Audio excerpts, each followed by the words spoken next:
Hi there! In this video, I'll be painting a portrait of another one of my favorite YouTubers, Appleminte. After completing my sketch digitally and transferring it to my watercolor paper, I'm cutting out the shape of the background element from my tape so the painting has a more interesting border.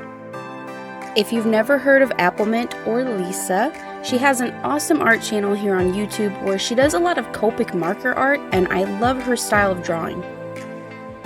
The photo I chose to use is actually from one of her thumbnails from last year, but I really love the way her hair looks in this picture with a golden orange ombre.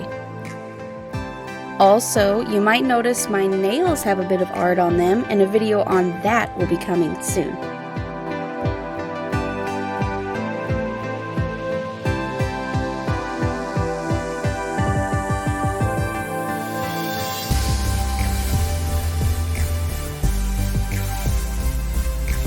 My next step is mixing up the colors for the background. I decided to make the furthest back section a minty green, so I mixed Viridian Hue with white to get a lighter color.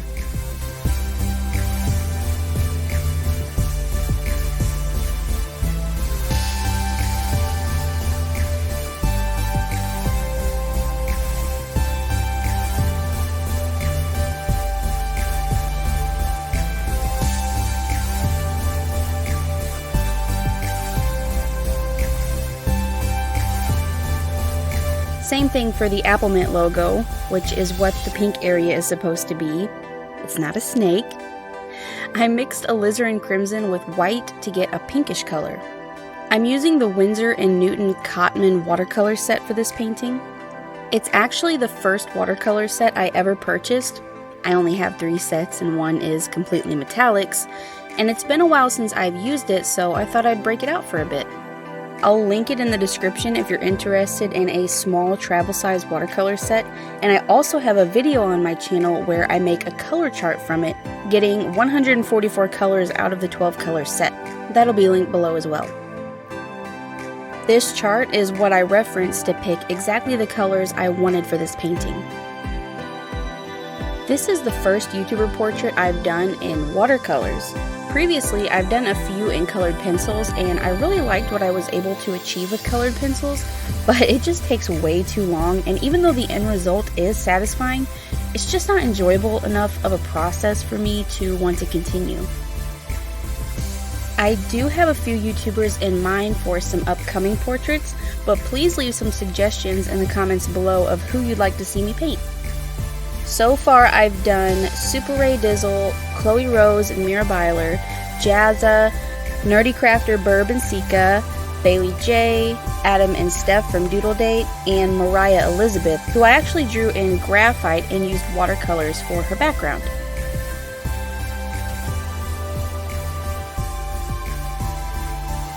To me, there are 2 main differences between creating portraits in colored pencils and watercolor. The first, I think most obviously, is time. To get a really smooth finish with pencils, you need to go slowly and lightly, building up layer after layer after layer after layer, all the while keeping the tips of the pencils as sharp as possible. You build up layers with watercolors too, but it takes much less time to lay each layer down. The second difference is control.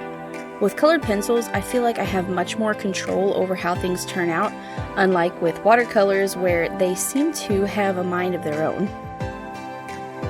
For me, it's a lot easier to make an irreversible mistake with watercolors a lot more quickly than with colored pencils, which if you use light enough can actually be erased.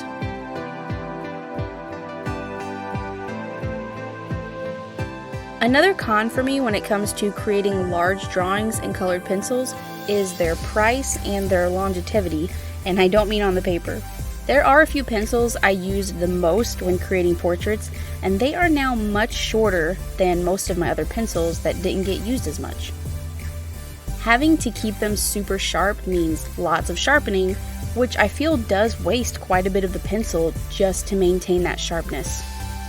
There are options to buy individual colors, so at least you don't have to buy a whole set just to get 1 or 2 colors you need. I just feel like my watercolor sets are going to last me so much longer It's easier for me to get exact color mixes with them because I can vary the water amount I add. And there are some really nice sets that I feel are more cost effective than colored pencils. And really good quality colored pencils can get very expensive. This watercolor set I'm using I actually got on sale for $10 on Amazon, and their normal price is I think $20, which to me is definitely worth it for something that will last me for so long. I still use my colored pencils for details on my paintings, and I'm not trying to sell you on using watercolors over colored pencils. I just thought I'd give a look into my thought process as to why I stopped making portraits using only colored pencils. The main reason I'd say is just the time they take. With watercolor paintings like this one, I can put down a layer and walk away to let it dry, come back to it with fresh eyes if I need to. But with pencils, putting down the layers can be very time consuming, especially if you're going for a realistic look. I don't have much to say about this painting itself, except that I'm pretty happy with how it turned out. I really love the way her hair looks. Her face in the reference photo didn't have a lot of shadows, so I tried to emphasize those areas more on my own. I still wanted her to be recognizable though. After I completed her portrait, I added some metallic paint to the background, each in their respective colors on the pink and green sections. I even added white sparkly paint to the inner white section of the Appleminte logo, and even though it's hard to see on screen, it's super sparkly in real life and I love it. I also added some to her hair ombre, but that's even harder to see. Now I'm gonna turn up the music so you can enjoy the rest of the painting, and I will see you at the end for the final look.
here it is. I tried to get the sparkles to hit the light so you could see them. Let me know in the comments below if you can. If you did like this video, I'd appreciate if you click the thumbs up button. And if you want to see more artsy videos from me, click the red subscribe button along with the little bell icon. Set your notifications to all so YouTube will let you know every Monday morning when my new videos get posted.